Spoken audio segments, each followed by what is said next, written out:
Hello everybody to the lecture on decision trees. In this lecture, we are going to discuss about the different components of a decision tree and what are the measures to select an attribute which can be put as the nodes in the decision trees.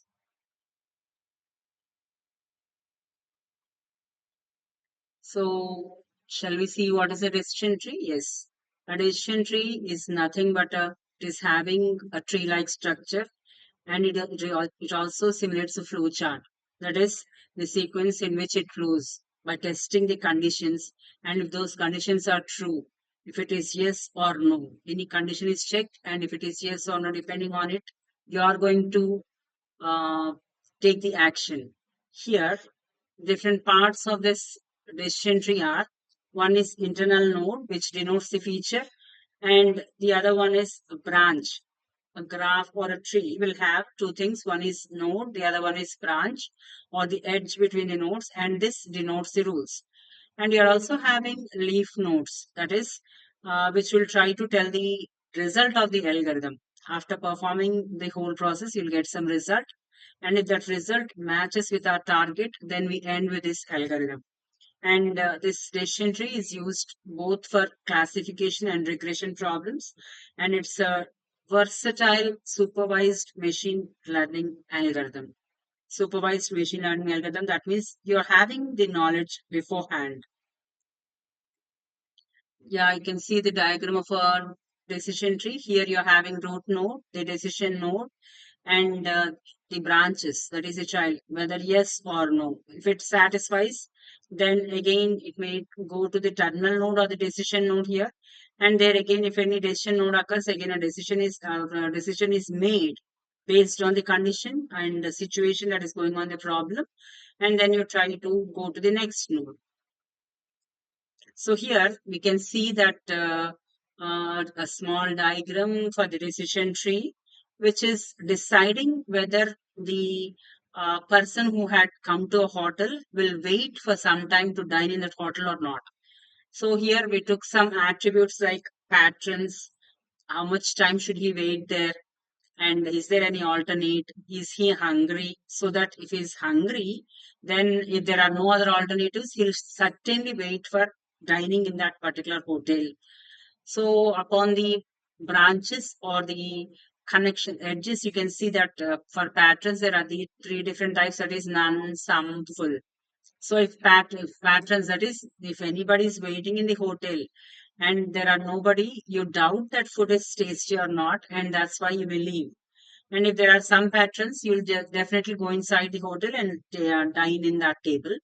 And if it is full, you'll certainly wait for it because famous hotels which are having tasty foods, they'll be full always. So you have to wait there. You'll just check the next attribute, that is wait estimate. And in this wait estimate, it may be half an hour or 1 hour or so. So you are placing all those things on the edges, and depending on it, we'll just check whether the person will wait to dine in that hotel or not. So this was an example for the decision tree. And coming to the concepts, here you can see that it is the topmost node in the tree, which represents a complete data set. It is a starting point of the decision making process. That is, initial state. Whenever you're doing or solving a problem, it will have some initial state, and that initial thing is noted in the root node. And later you're having the internal node, the child node, wherein after applying an action or after testing one particular condition or you're trying to make the decision, that will be given in your child, and that is nothing but we have seen like patterns, waiting estimates, so on. And at last, yes or no, whether he will dine in that particular hotel or not, yes or no. And splitting, this one is the process of splitting is into two or more subnodes. For patterns, we have seen none, some, and full. So three splittings are there. And the condition is, or the feature that is present there is a pattern. Sorry. And here you can see that the split criterion, it is a selected feature and branch or subtree. It starts at an internal nodes and ends at the leaf nodes.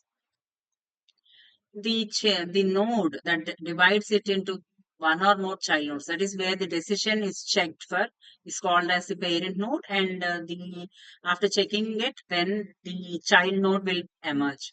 And while constructing this decision tree, we have certain issues or problems. That is, selection of attributes is very important in predicting the result. So here impurity will exist, and this impurity is nothing but a measurement of the target variable's homogeneity in a subset of data and refers to the degree of randomness or uncertainty in set of examples. How much sure are we about the result that is stated through impurity? So if anything is wrong or if it will not lead to the correct result, then we are uncertain. We are uncertain. So this impurity will give the degree of uncertainty. And some measurements are also there for classification stars. One is Gini index, the other one is entropy and variance. Gini index, entropy and variance. These are used for measuring the impurities. And coming to this thing, variance. Variance means it will try to measure how much the predicted and targeted variables vary in different samples of a data set. That is, what is the variation between the different samples that have emerged before and emerged after. The difference is checked for, and that means we have set one particular value. If we are not reaching that value, if you are not reaching that target value, and we have whatever we have obtained, if the difference is more, then we have not yet reached our result. So this is called as variance. So the difference between the target and the obtained one, that you call it as the variance, and this one is used in regression problems in decision trees.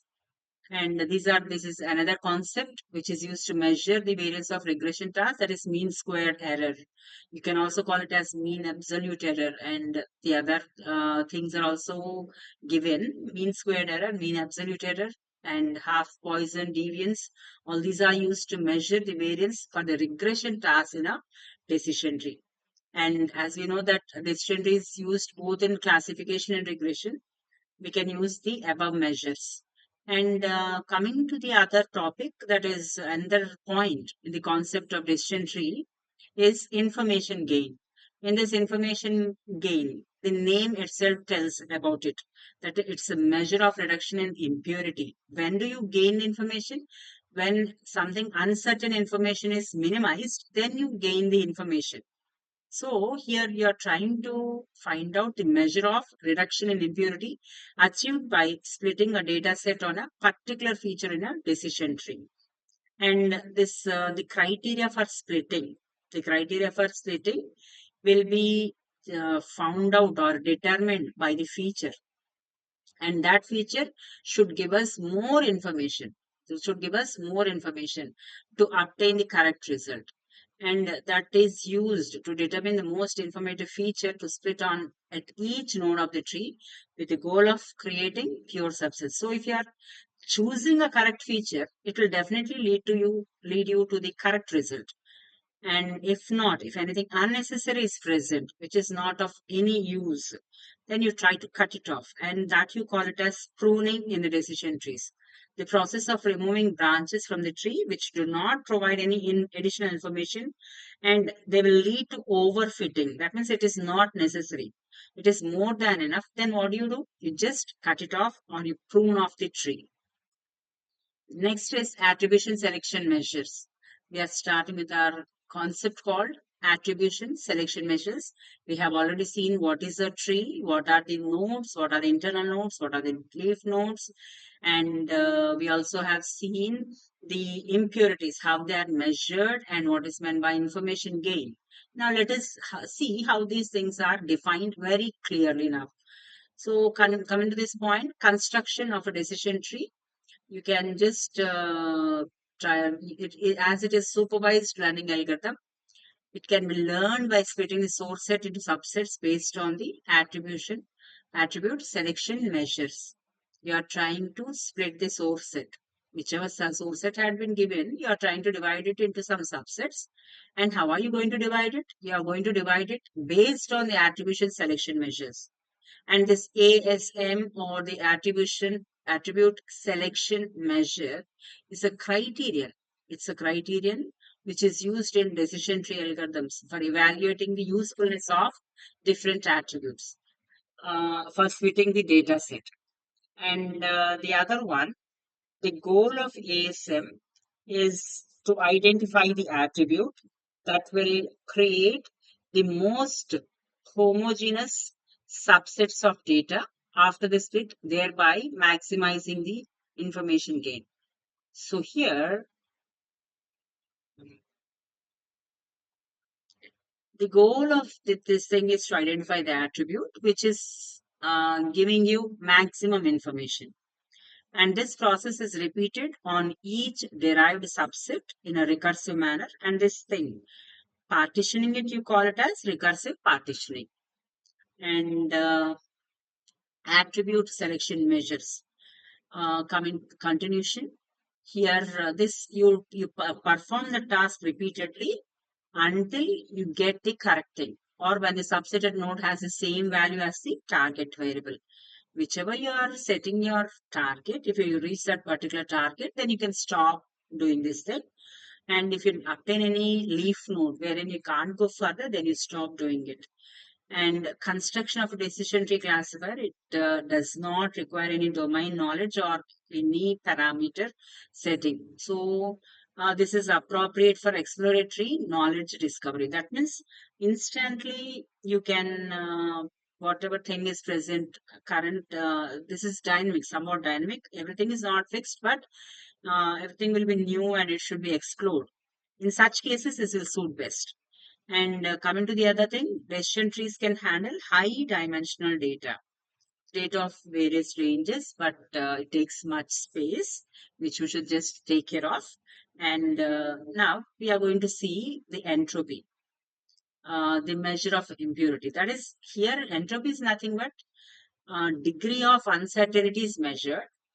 And in case of classifications, randomness is also measured based on the distribution of class labels in the data set. It measures the randomness. And coming to the formula is also given for this finding out this entropy. You are trying to find it out for a subset of original data set, which has k number of classes. For the ith node, if you're having k number of classes, then it is given as hi equal to minus n, wherein you're just starting with some k to n, and it is written as p of I comma k, which will be defined in the next slide. And what is this? Let us see this S. S is nothing but the dataset sample, and K is particular class from the kth classes. So K belongs to K, you are seeing in the formula. From that, you are trying to choose a particular class. And P of K is nothing but the proportion of data points that belong to the class K to the total number of mm, to which are you trying to compare with the total number of data points in the dataset sample. And p of I comma k, it should not be equal to 0. So this is the proportion which will just find out how many classes does it belong to actually from the data set which we have taken, and it should not be equal to 0.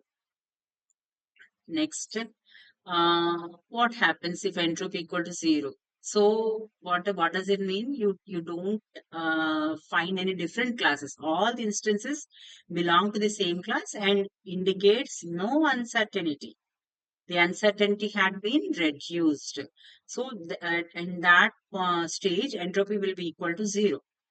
And in entropy in equally divided data sets, you can say that maximum entropy occurs when classes are evenly split and represents maximum. If entropy is maximum, definitely uncertainty will also be maximum in case of class distribution.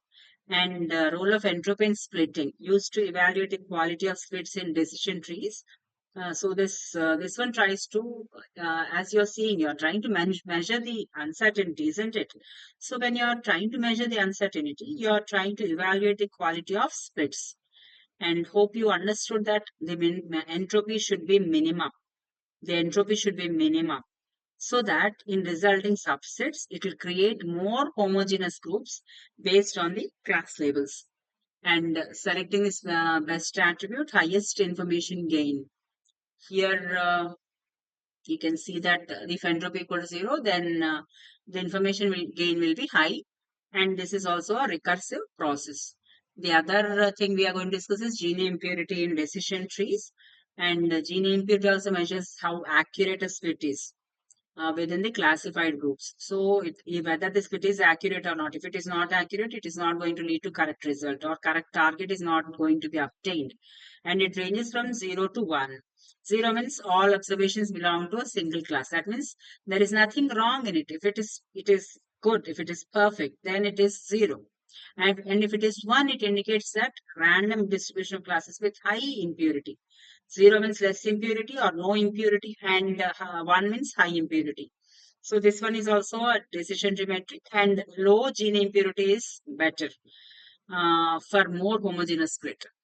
And using gene impurity in splitting, gene index is used to evaluate each split in the tree, and minimum thing should be present for precise classifications. And you can see that gene impurity equal to 1 minus pi square. P is the proportion of elements in set that belongs to the ith category, and minimum is obtained when all the records belong to the same class. So information gain should be high because entropy is reduced, and this one will definitely give us usefulness of a feature. And higher information gain indicates that feature is more valuable for predicting the target variable. And partition goal is nothing but split the data set to create more homogeneous subsets. When you are creating more homogeneous subsets, you are nearing to the target. And this feature selection, choose the features. Which feature are going to choose now?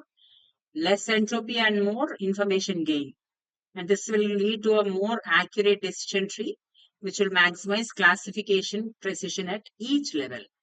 So the information gain formula is information gain h comma a equal to h minus the difference. That is, which is far away from the target. A is a specific attribute or class label, and H is the entropy of dataset sample, and number of instances in subset is for the value V for an attribute A. If you are having an attribute and it is having a value V, how many number of instances are taken here? That is HV. And if information gain is there, it will definitely reduce entropy and variance. And maximum information gain should be chosen for splitting criterion. So the decision tree operates by analyzing data set to predict its classifications. First thing is you begin with the root node, and this S consists of complete data set. And step 2 is you're choosing the best attribute in the data set using attribute selection measure. And then what are you doing? You're trying to divide your S into subsets, which we have stated before. And this will be divided, and it contains possible values for the best attributes. So divide S into subsets, and they should have best attributes to reach our target. Again, you're going to generate a decision tree node, which also contains the best attribute, and recursively you will do it until you are reaching your target.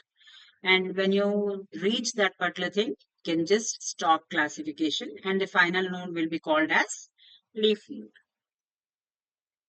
So with this, we end our lecture on decision trees.